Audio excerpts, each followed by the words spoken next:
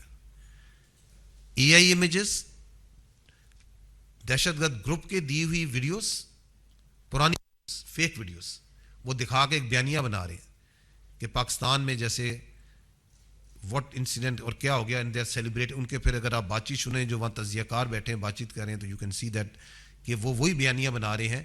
کیوں بنا رہے ہیں؟ کیونکہ یہ جو دہشت گرد یہاں تھے اس کا انفارمیشنل پرانگ وہ چلا رہے ہیں. تو نیکسس آپ کو یہاں پہ نظر آ رہا ہے. پاک فوج نے بروقت ایکشن کیا اور معصوم جانوں کو بچانے میں کامیاب ہوئی, جس کے لیے پاکستان آرمی نے باقاعدہ منصوبہ بندی کر کے دہشت گردوں کو انگیج کیا.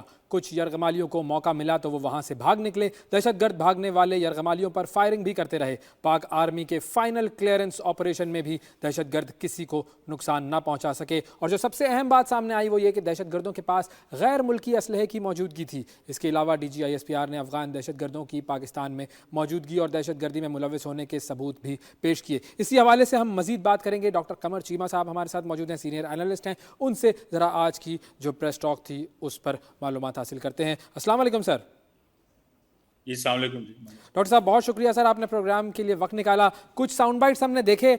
ہمیں ایک تو اندازہ ہو رہا ہے کہ اب پاک فوج کا جو ہمارے جو جوان ہیں جنہوں نے یہ آپریشن کیا, ان کا جو موڈ ہے وہ اب بدل چکا ہے. اور اب ہم ظاہر ہے ہم پہلے بھی آپریشنز کرتے رہے ہیں, دہشت گردی کا مقابلہ کرتے رہے ہیں, بٹ آئی تھنک یہ وہ پوائنٹ آ گیا ہے کہ اب ہم زیادہ سختی سے زیادہ ایکشن میں آ کر ڈیسیسو ایکشن کرنے والے ہیں. آپ کو کیا لگ رہا ہے؟ بہت شکریہ. دیکھیے پہلی بات تو یہ ہے کہ پاکستان کی آرم فورسز اور سیکیورٹی فورسز نے کبھی بھی اپنے گارڈ کو لوور نہیں کیا when it comes to dealing with non-state actors and جو بلوچ سو کالڈ یہ جو دہشت گرد جماعتیں جو ہیں جو اپنے آپ کو سمجھتے ہیں کہ وہ چیمپئن ہیں بلوچ رائٹس کا, جس کو آج وزیر اعلیٰ بلوچستان نے بالکل صحیح کہا کہ ان کو ناراض بلوچ نہیں کہنا چاہیے, یہ دہشت گرد ہیں اور ان کو دہشت گرد ہی کہنا چاہیے. یہ ٹرم ہی بیسیکلی غلط ہے. میرا خیال ہے یہ بڑے اچھے طریقے سے انہوں نے ایکسپلین بھی کیا. دوسری جو آپ بات کہہ رہے ہیں, دیکھیں پاکستان پچھلے 18-20 سال سے دہشت گردی کی جنگ لڑ رہا ہے. اس میں پاکستان کی عوام نے, پاکستان کی فورسز نے, فوج نے, پولیس نے, تمام لا انفورسمنٹ نے جو ہے وہ قربانیاں دی ہیں. اور میرا خیال ہے کہ اب کیونکہ موقع آ گیا ہے کہ یہ جو بلوچ ملیٹنٹ آرگنائزیشنز ہیں یہ خاص طور پہ بہت زیادہ ان کو جو لاجسٹک فائنینشیل سپورٹ مل رہی ہے وہ بڑی تیز کر دی گئی ہے. اور کیونکہ مقصد یہ تھا کہ کیونکہ بلوچستان کے اندر چائنیز انویسٹمنٹ بڑے پیمانے پہ تھی, بلوچستان کے اندر آپ کو پتہ ہے کہ NFC ایوارڈ کے بعد بھی بہت سارا پیسہ بلوچستان میں گیا, تو اس سارے جو ڈیولپمنٹ کا پروسیس ہے اس کو ڈسٹرب کیسے کرنا, بہت ساری چیزیں ہم نے ماضی میں کی بھی, لیکن اب شاید مومنٹم بڑھانے کا موقع آ گیا. یہی وجہ ہے کہ فوج اور وہاں پہ گورنمنٹ یہی کہہ رہی ہے کہ اب rules of the game change ہو گئے ہیں. اب ظاہری بات ہے ان کو ہنٹ ڈاؤن کرنا پڑے گا جہاں سے یہ نکلتے ہیں, اور وہ ظاہری بات ہے حکومت پاکستان نے آج ایکسپلین کیا ہے کہ یہ لوگ افغانستان میں بیٹھے ہوئے ہیں, وہاں پہ ان کی ہائیڈ آؤٹس بھی ہیں, وہاں پہ ان کی کنیکشنز بھی ہیں. شاید میرا خیال ہے کہ ان کو وہاں پہ ٹارگٹ کرنے کی ضرورت ہے. اور پاکستان کو اگر ہم نے سیو کرنا ہے, بلوچستان کو سیو کرنا ہے, تو جہاں سے یہ دہشت گرد اپنی سپورٹ لے رہے ہیں, جہاں پہ ان کو فائنینشیل اسسٹنس مل رہی ہے, جہاں سے ان کی لاجسٹک سپورٹ آ رہی ہے, جہاں پہ یہ کمیونیکیٹ کر رہے ہیں, ان جگہوں پہ ہٹ کرنا, بھلے وہ پاکستان سے باہر ہی کیوں نہیں ہو, کیونکہ ہم نے جو بیسک کنیکشن جو جوڑا گیا ہے ظاہر ہے وہ بھارت سے جوڑا گیا ہے, کیونکہ بھارتی جو میڈیا ہے, بھارتی جو را ہے وہ کنیکٹڈ ہوتے ہیں افغانستان سے, اور پھر اس طرح کی کاروائیاں کی جاتی ہیں. میڈیا پر جس طریقے کی انہوں نے ایک وارفیئر اور ایک ادھم سا مچایا ہوا تھا وہ بھی آپ نے دیکھا. یہ ہمارے لوگوں کو بہت زیادہ سمجھنے کی ضرورت ہے کہ جو بھارتی میڈیا کر رہا ہے وہ صرف اور صرف جھوٹا پروپیگنڈا ہے. دیکھیں یہ انفارمیشن وارفیئر ہے, ظاہری بات ہے بہت ساری انفارمیشن سوشل میڈیا پہ آ رہی ہوتی ہے, یا بہت ساری انفارمیشن جو ہے وہ مین سٹریم میڈیا پہ بھی چلی جاتی ہے. اس کی وجہ یہی ہے کہ ہر بندہ جو انفارمیشن کو پروسیس نہیں کر سکتا. ویسا بہت ساری ویڈیوز میرے سامنے آ رہی ہیں, بہت ساری پکچرز آ رہی ہیں, کوئی AI کی بنی ہوئی ہے, کوئی کس انداز سے بنی ہے, کوئی بہت پرانی ویڈیو ہے, بڑی پرانی تصویر ہے, اس کو شیئر کیا. ہر بندے کا جو انٹلیکچوئل لیول ہے یا ہر بندے کی انفارمیشن تک اتنی سمجھ نہیں ہوتی اس کو کہ وہ جو اس کو دکھایا جا رہا ہے وہ اس کو پراپرلی ابزارب کر سکے. سو اس کو اس لیے انفارمیشن وارفیئر کہا جاتا ہے.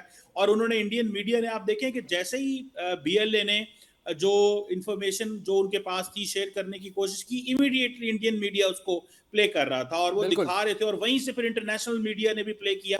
یہاں پہ میں سمجھتا ہوں ہماری بھی کمزوری ہے, کیونکہ ہمارے پاس انگلش میڈیا نہیں ہے, اور انگلش میڈیا نہ ہونے کی وجہ سے انٹرنیشنل کمیونٹی جب اس خطے میں یا پاکستان یا بھارت یا افغانستان کے بارے میں چیزیں جاننا چاہتی ہے تو وہ کئی دفعہ انڈین میڈیا سے چیزیں اٹھاتی ہے, کیونکہ وہاں پہ وہ سب کچھ دکھایا جا رہا ہوتا ہے. اور ہمارا جو اردو میڈیا ہے وہ اس طرح چیزیں نہیں پک کر رہا, کیونکہ وہ اس کی انٹرنیشنل جب کمیونٹی دیکھنا چاہتی ہے. تو اسی لیے اس انفارمیشن وارفیئر میں انڈیا نے لیڈ لی. میرا خیال ہے یہ بھی ایک ہماری کمی ہے, اس کے اوپر بھی کام کرنا چاہیے. لیکن کچھ لوگ ایسے ہیں ہمارے جو کہ ہمیں یوں لگتا ہے کہ شاید جیسے انڈین میڈیا کا اعلی کار ہی بن جاتے ہیں ہمارے اپنے لوگ, لیکن وہ بھی ان چیزوں کو شیئر کرنا شروع کر دیتے ہیں, اور وہی ایجنڈا وہی پروپیگنڈا ہمارے اپنے بھی بہت سارے لوگ کرنا شروع کر دیتے ہیں. یہ اور زیادہ خطرناک بات ہے.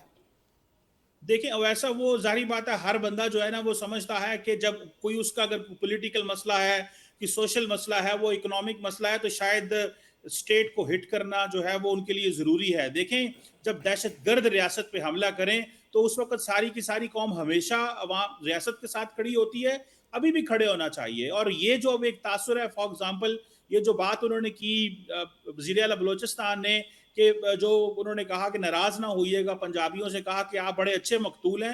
میرا خیال ہے کہ اس چیز سے ہمیں یہ بڑی امپورٹنٹ بات ہے کہ یہ سارے یہ جو بلوچ ملیٹنٹ آرگنائزیشن ہے یہ نہیں دیکھتے کہ آپ سندھی ہیں, آپ پختون ہیں, آپ بلوچ ہیں, آپ کشمیری ہیں. ان کا ٹارگٹ ہے کہ ہر پاکستانی کو ٹارگٹ کیا جائے, اور ان کا جو ان کو ٹارگٹ دیا جاتا ہے, ان کو ٹارگٹ دیا جاتا ہے پینک پھیلانی ہے, ان کو ٹارگٹ دیا جاتا ہے انڈسکریمنیٹ رہنا ہے, جو ان کو ٹارگٹ دیے جاتے ہیں وہ اس پہ کام کر رہے ہیں. سو ہمیں ایک یک زبان ہو کے پوری کی پوری قوم کو, ہم کو ان کو دہشت گرد قرار بھی دینا ہے, اور ان کے لیے کوئی بات نہیں کرنی.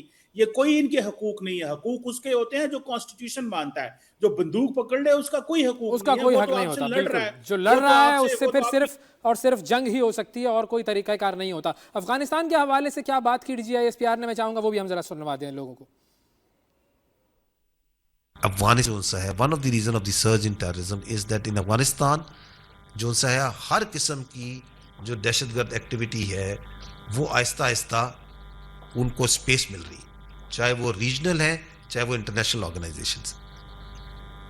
آپ ہمارے پاس شواہد ہیں فتنہ الخوارج کے اور باقی دہشت, ان کے افغانستان میں مراکز ہیں, ان کے وہاں پہ لیڈرشپ موجود ہے, تربیت ہو رہی ہے, ان کو وہاں سے ریکروٹمنٹ مل رہی ہے. افغانیز انوالوڈ ہیں on part of the people who are coming here and blowing them self up. اچھا, اب بڑی امپورٹنٹ بات, افغانیز انوالو ہیں, ان لوگوں میں افغانیز شامل ہیں جو کہ یہاں پر آتے ہیں اور اس طرح کی دہشت گردی کے حملے کرتے ہیں. ان کے گورنر کا بیٹا تک یہاں پر دہشت گردی کے حملوں میں ملوث تھا. اب افغانستان ایک طرف تو یہ کہتا ہے کہ ہم اپنی سرزمین کو استعمال نہیں ہونے دیں گے دہشت گردی کے حوالے سے, لیکن دوسری طرف یہ معاملات سامنے آتے ہیں. ڈونٹ یو تھنک کہ اب ہمیں ذرا زیادہ آفینسو کی طرف جانا چاہیے اور افغانستان کے اندر ان دہشت گردوں کے ٹھکانوں کو ہمیں نشانہ بنانا چاہیے؟ ویسا بالکل آپ صحیح کہہ رہے ہیں. جب تک آپ افغانستان کے اندر یہ جو ان کی ہائیڈ آؤٹس ہیں وہاں پہ حملے نہیں کریں گے, ظاہری بات ہے ہماری جاب کمپلیٹ نہیں ہوتی, کیونکہ افغانستان نے الاؤ کر دیا ہے کہ وہ دہشت گرد جماعتوں کو ہوسٹ کر رہے ہیں, وہاں پہ موجود ہیں. جب افغانستان امریکہ اور اس کے اتحادیوں سے وعدہ کرتا ہے کہ افغانستان کی سرزمین امریکہ اور یورپ کے خلاف استعمال نہیں ہوگی, لیکن افغانستان کی سرزمین خطے کے باقی ممالک کے خلاف تو استعمال ہو رہی ہے, وہ وعدہ کب آئے گا؟ اور اس میں میرا خیال ہے کہ باقی جو ریجنل ممالک ہیں ان کو رول پلے کرنا چاہیے. یہ ایک سیلفش اپروچ ہے ہمارے ریجن کے علاقوں ملکوں کے بارے میں, کہ وہ یہ سمجھتے ہیں کہ جی یہ اس وقت پاکستان ہٹ ہو رہا ہے تو ہمیں خاموش رہنا چاہیے. دیکھیں یہاں پہ چائنا کو, ایران کو, سینٹرل ایشین ممالک کو, رشیا کو, سب کو مل کے ایک اپروچ اڈاپٹ کرنی چاہیے, ایک ریجنل میکانزم ڈیولپ کرنا چاہیے. دیکھیے افغانستان میں ایک نئی حکومت ہے, یہ طالبان ہے, یہ خواتین کو اسکولوں میں نہیں بھیجتے, یہ بڑے عجیب قسم کے لوگ ہیں. ان کے ساتھ ایک نیا ڈائلاگ چاہیے, ان کو بتانا ہے کہ جو آپ کا جو نظام ہے کہ آپ نے اگر ٹی ٹی پی آپ کے ساتھ مل کے جو ہے وہ ویسٹرن فورسز کے ساتھ لڑتی رہی, تو اب ضروری نہیں ہے کہ آپ ٹی ٹی پی کو انلیش کر دیں پاکستان کے اوپر یا باقی خطے کے ممالک کے اوپر. اسلامک اسٹیٹ وہاں بیٹھی ہے جو رشینز پہ حملے کرتی ہے, امریکن پہ حملے کرتی ہے. تو مجھے ایسا لگتا ہے کہ جب تک افغانستان کا بیہیویئر چینج نہ کیا گیا, اور میرا خیال ہے کہ دیکھیے ویسا ٹو بی فرینک انف, ہم نے انڈیا کے ساتھ بارڈر بند کر دیا بیکاز یہ ہمارے ان کے ساتھ 77 سال کے مسئلے ہیں. جی افغانستان کے ساتھ ہمارا بارڈر کھلا ہوا ہے, وہاں پہ ڈرگز ہیں, دہشت گرد ہیں, کلاشنکوف کلچر ہے, دنیا کے تمام ایول وہاں بیٹھا ہوا ہے. ہمیں اس بارڈر کو ہر طریقے سے بند کرنا پڑے گا. بہت زیادہ امپورٹنٹ بات کی آپ نے, اس بارڈر کو پروٹیکٹ کرنا بڑا ضروری ہے. اچھا ایک اور بات DGISPR نے کہی, وہ یہ کہ جو ہمارا نیشنل ایکشن پلان تھا 14 اس کے نکات تھے, اس میں سے بہت سارے نکات پر عمل نہیں ہو رہا ہے. تو یہ DGISPR صاحب کا اشارہ کس کی طرف تھا؟ ظاہر ہے جو نیشنل ایکشن پلان ہے اس پر عمل تو پولیٹیشنز کے ساتھ مل کر ہوگا نا, وہ نہیں کر رہے کیا؟ دیکھیں ویسا ظاہری بات ہے, اس میں نیشنل ایکشن پلان کے اندر جو کائنیٹک آپریشن ہے وہ فوج کی ڈومین ہے, باقی تو ساری سویلین ڈومین ہے. سو سویلین ڈومین کے اندر یہ جو خاص طور پہ ریوائزڈ نیشنل ایکشن پلان آیا وہ سویلین ڈومین میں کام کر رہا ہے. آپ دیکھیں نا, ریسورسز بھی آپ کے پاس ہوں, آپ کو اس مسئلے کا پتہ ہے, لیکن ہم یہ محسوس کر لیں یا بتا دیں کہ یار یہ مسئلہ صرف پولیس اینڈ فوج نے دیکھنا ہے, عوام کا اس سے کوئی تعلق نہیں ہے.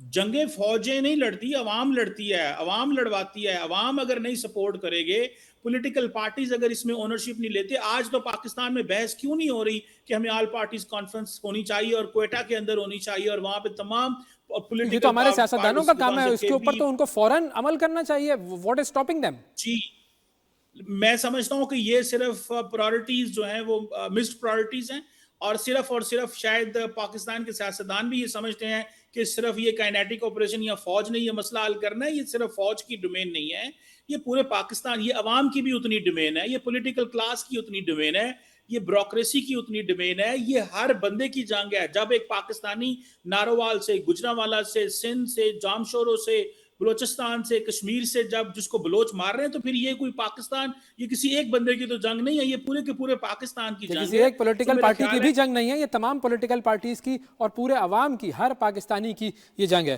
بہت شکریہ ادا کریں گے ڈاکٹر قمر چیمہ صاحب ہمارے ساتھ موجود تھے. ناظرین بڑی امپورٹنٹ بات, جنگ جو ہے یہ ہر پاکستانی کی جنگ ہے اور یہ جنگ ہر پاکستانی نے لڑنی ہے. اگر ہم اپنے سیاسی اختلافات میں پڑے رہے اور ہم نے اس دہشت گردی کے افرید کا مقابلہ نہ کیا تو پھر معاملہ خطرناک ہو سکتا ہے, اور ہمیں آج اپنی فوج کے ساتھ اس دہشت گردی کے ناسور سے نمٹنے کے لیے کھڑے ہونا ہے. ایک وقفہ لیتے ہیں, وقفے کے بعد دوبارہ آپ کی خدمت میں حاضر ہوں گے. یہ ہے ورلڈ وائز, ہمارے ساتھ رہیے گا.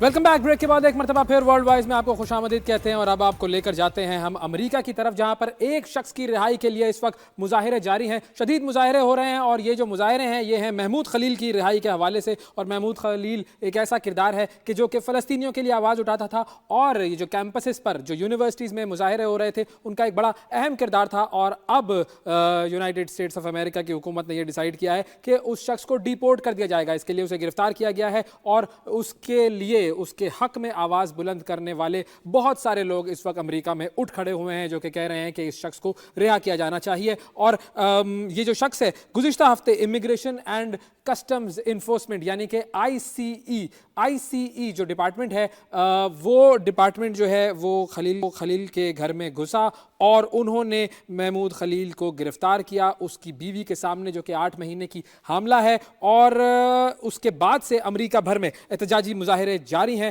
اس سلسلے میں مینہٹن میں ٹرمپ ٹاور پر جاری احتجاج کے دوران نیو یارک پولیس نے 100 کے قریب مظاہرین کو گرفتار بھی کر لیا. کولمبیا یونیورسٹی کے طالب علم اور فلسطینیوں کے حق میں اور محمود خلیل کی رہائی کے نعرے لگاتے رہے, اور سرخ شرٹوں پر مظاہرین نے اسرائیل کو غیر مسلح کرنے سمیت فلسطین کے حق میں مطالبات تحریر کر رکھے تھے. یہ صورتحال ہے اس وقت امریکہ کی. اس حوالے سے کے لیے ہمارے ساتھ موجود ہیں سینئر صحافی اور تجزیہ کار فہد حسین صاحب, جو کہ خود کولمبیا یونیورسٹی سے ہی پڑھے ہیں. ان سے ہم اس حوالے سے بات کرتے ہیں. السلام علیکم فہد صاحب.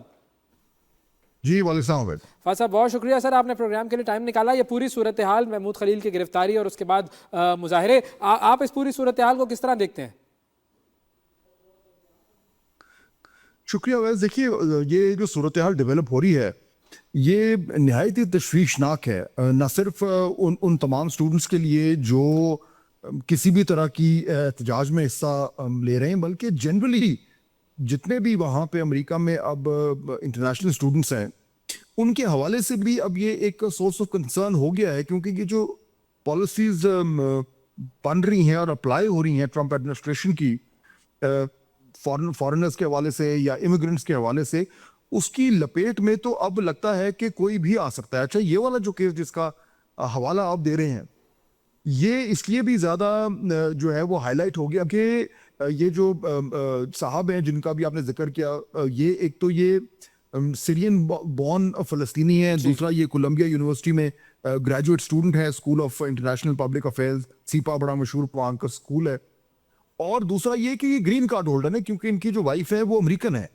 لیکن کیونکہ جو 2024 میں جو سارے امریکہ میں کیمپسز میں فلسطین اور غزہ کے حوالے سے جو احتجاج ہوئے تو اس میں یہ بھی شامل تھے کہ زیادہ ہائی پروفائل ہو رہا ہے, میڈیا آ گیا, تو اب ان کی گرفتاری ہوئی ہے.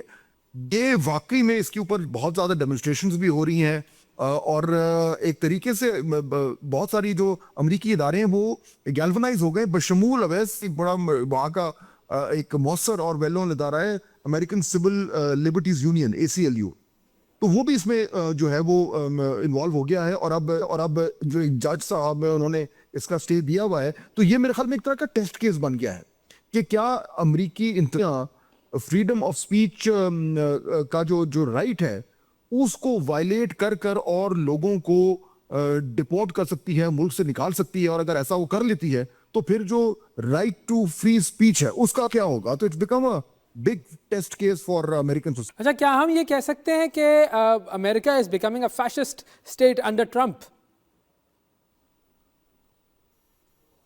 دیکھیے میرے خیال میں یہ لفظ بہت زیادہ اسٹرانگ ہو جائے گا, لیکن اس میں تو کوئی شک نہیں ہے کہ جو بہت سارے ایسے رائٹس جن کو امریکن ٹیکن فور گرانٹیڈ کرتے تھے ان کے اوپر بھی اب ایک سوالیہ نشان آ رہا ہے. اسی لیے شاید امریکہ کی جو ایک جمہوری نظام ہے اس کے لیے یہ شاک ٹو دا سسٹم لگ رہا ہے جس طریقے سے امریکی انتظامیہ جو ہے وہ معاملات کو آگے لے کے چل رہی ہے. دیکھیے امریکہ میں نا ایک براڈ ڈیموکریٹک کنسنسس رہا ہے, بالکل, کم از کم اپنے لیے. دوسروں کے لیے تو ان کا کوئی اس طرح کا ڈیموکریٹک کنسنسس نہیں ہوتا, لیکن جس طریقے سے انہوں نے اپنی معاشرے کو آرگنائز کیا ہے اور وہ ان کا system of checks and balances ہے اور رائٹس اینڈ فریڈمز ہے, وہ دہائیوں سے ایک سرٹن طریقے سے چل رہا ہے.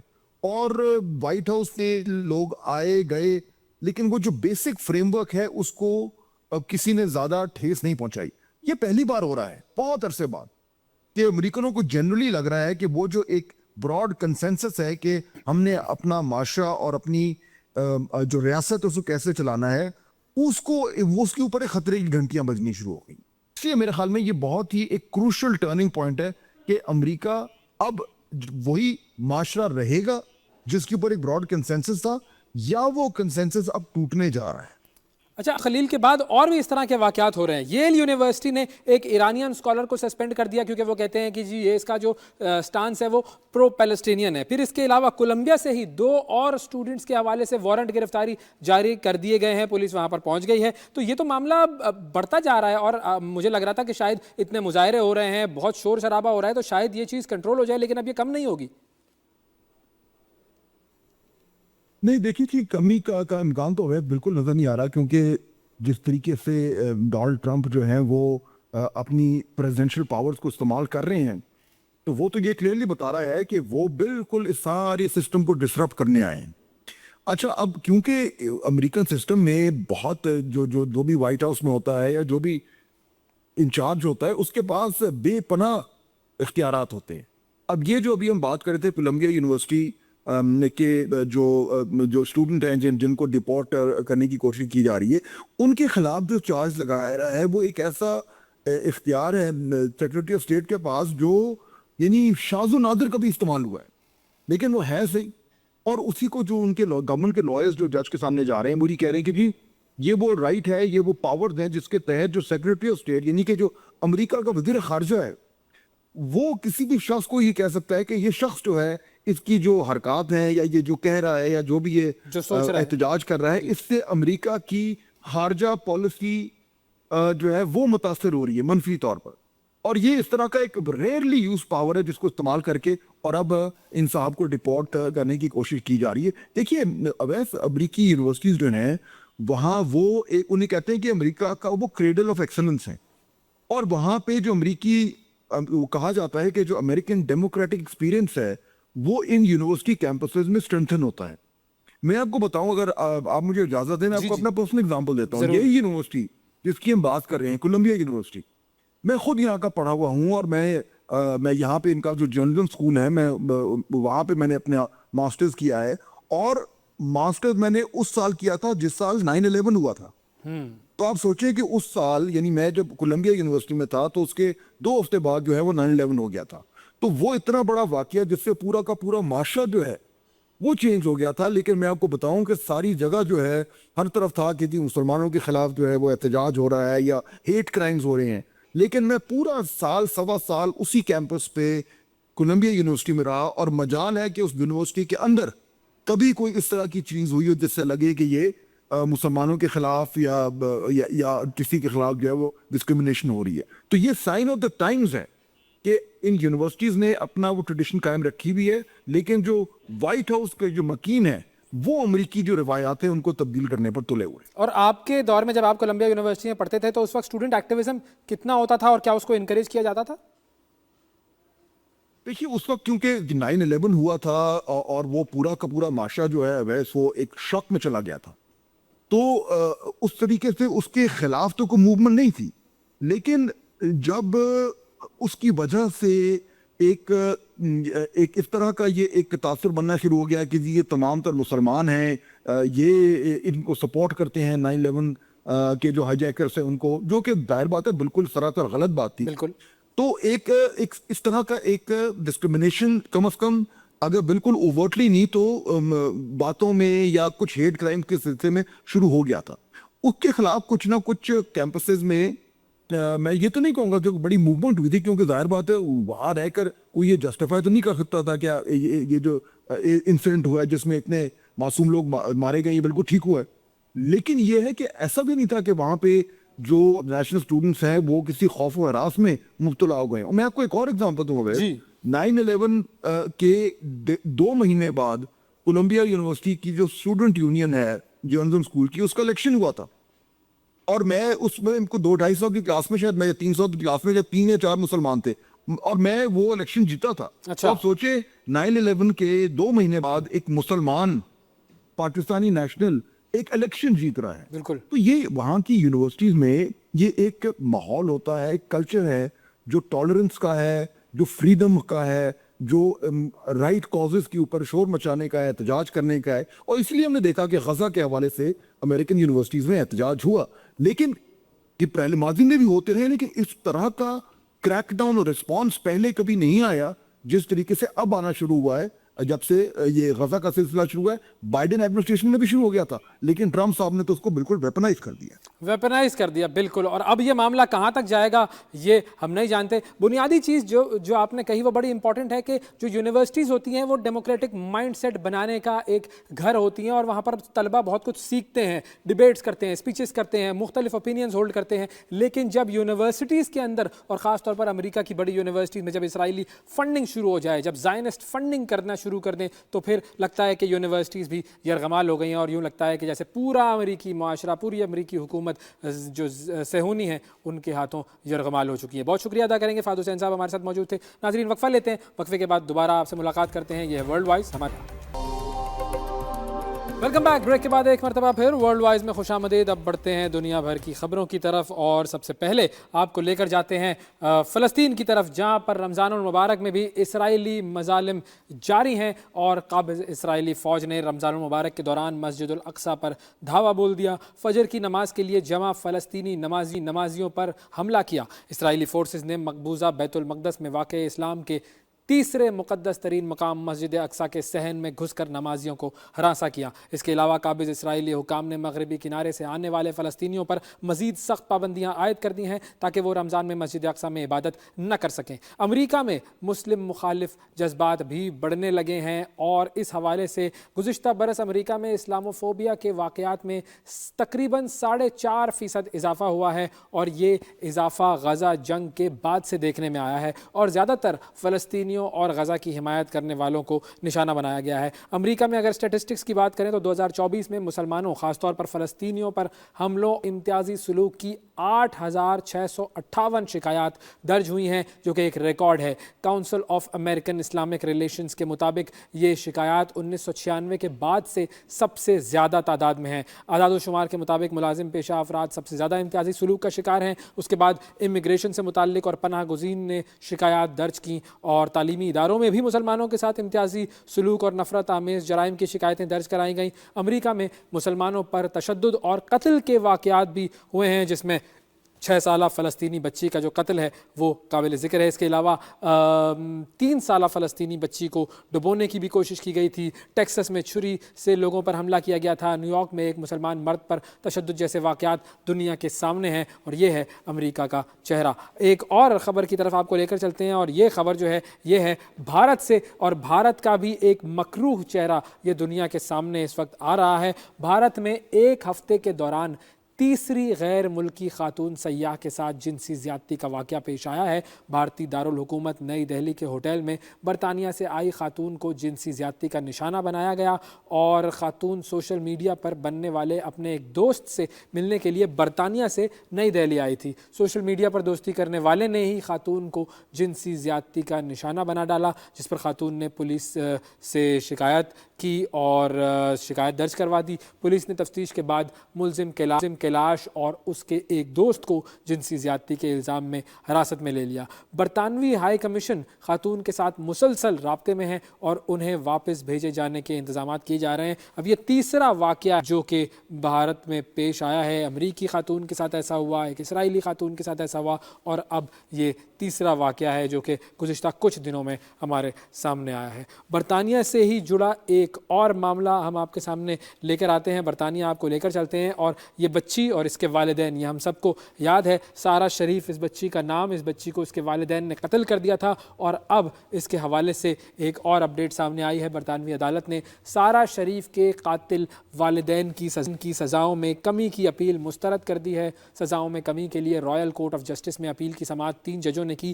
10 دسمبر کو برطانوی عدالت نے 10 سالہ سارہ شریف کے قتل کے جرم میں مقتولہ کے والد عرفان اور سوتیلی ماں بینش بتول کو عمر قید کی سزا سنائی تھی. عدالت نے مقتولہ کے چچا فیصل ملک کو بھی 16 سال قید کی سزا سنائی تھی، اور سزاؤں میں کمی کے لیے مجرموں نے اپیل دائر کی تھی، جسے مسترد کر دیا گیا. 10 اگست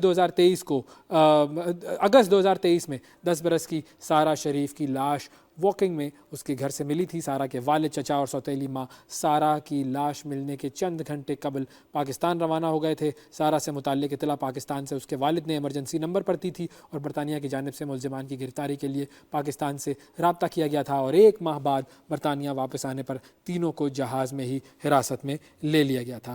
اگلی خبر کی طرف آپ کو لے کر چلتے ہیں، اور اگلی خبر وہ ایک ایسا ریجن ہے جس کا ایک بہت پرانا کانفلکٹ تھا، اور اب وہ پرانا کانفلکٹ جو ہے وہ اب سالو ہونے جا رہا ہے. یہ ریجن ہے جی آذربائیجان کا. آذربائیجان اور آرمینیا کی ہم بات کرتے ہیں جی. آذربائیجان اور آرمینیا 40 سالہ پرانا تنازع ختم کرنے کے معاہدے پر رضامند ہو گئے ہیں. دونوں ممالک کے درمیان امن معاہدے پر دستخط کی تاریخ ابھی طے نہیں ہوئی ہے. آذربائیجان اور آرمینیا کے درمیان 1980 کی دہائی سے سرحدی علاقہ ہے نگورنو کاراباخ، اس پر قبضے کا تنازع چل رہا ہے، اور سوویت یونین سے آزادی حاصل کرنے والی دونوں سابق ریاستیں جو ہیں آذربائیجان اور آرمینیا، ان کے درمیان 6 سالہ جنگ 1994 میں اختتام پذیر ہوئی تھی. جنگ کے نتیجے میں آرمینیا نے نگورنو کاراباخ کے بڑے حصے پر قبضہ کر لیا تھا، تاہم 2020 میں آذربائیجان نے دوبارہ کچھ حصہ واپس لے لیا تھا. پھر اس کے بعد اکتوبر 2023 میں نگورنو کاراباخ میں ایک بار پھر آذربائیجان نے آپریشن شروع کیا تھا، جس کے باعث نگورنو کاراباخ کے علیحدگی پسند غیر مسلح ہونے پر مجبور ہو گئے تھے، اور پھر انہوں نے حکومت تحلیل کرنے اور آذربائیجان کے ساتھ الحاق کرنے کا اعلان کر دیا تھا. معاہدے پر دستخط سے پہلے آذربائیجان نے آرمینیا کے آئین میں متنازع علاقے سے متعلق تبدیلی کی شرط رکھی ہے، اور آرمینین جو وزارت خارجہ ہے اس کا کہنا یہ ہے کہ آذربائیجان کے ساتھ امن معاہدے کا مسودہ حتمی طور پر تشکیل پا گیا ہے. آذری حکام کے ساتھ امن معاہدے پر دستخط کے لیے وہ تیار ہیں. تو یہ ایک 40 سال پرانا تنازع جو ہے وہ اب ختم ہو جائے گا، اور یہ بہت بڑی بات ہے کہ 2 ممالک ایسے جو کہ 40 سال سے آپس میں بالکل ایک دوسرے کے آمنے سامنے ہوں اور اس معاملے پر جنگیں بھی ہو چکی ہوں، اب وہ اس معاملے کو ختم کرنے کے لیے تیار ہو گئے ہیں. بہت ہی پازیٹیو ایک ڈیولپمنٹ ہے یہ. اور اب پروگرام میں جاتے جاتے آپ کو ہم لے کر جاتے ہیں جی کینیڈا کی طرف. اور کینیڈا میں ناظرین یہ جو شخصیت ہیں جن کی تصویر اس وقت آپ ہماری اسکرین پر دیکھ رہے ہیں، ان شخصیت کا نام ہے جی مارک کارنی. اور مارک کارنی جو ہے وہ اب کچھ دیر کے بعد، یعنی چند ہی لمحوں کے بعد، وہ کینیڈا کے نئے وزیر اعظم کے طور پر حلف اٹھائیں گے اور مارک کارنی جو ہیں وہ جسٹن ٹروڈو کو ریپلیس کریں گے. جسٹن ٹروڈو جو ہیں انہوں نے کچھ عرصہ پہلے یہ اعلان کر دیا تھا کہ وہ مارچ میں ایک نئے یعنی کہ جو اپنی پارٹی لیڈر ہیں اس کو ذمہ داری وزیر اعظم کی سونپ دیں گے. پارٹی نے مارک کینی کو لیڈر منتخب کیا اور اب مارک کینی چند منٹوں کے بعد کینیڈا کے وزیر اعظم کے طور پر حلف اٹھائیں گے اور ان کی کیبنٹ جو ہے وہ بھی حلف اٹھائے گی. اب کل ہم اس حوالے سے تفصیل سے بات کریں گے. آج کے پروگرام میں ناظرین اتنا ہی. آپ سے اگلے پروگرام میں پھر ملاقات کریں گے. اس وقت تک کے لیے اجازت دیجیے. اللہ حافظ.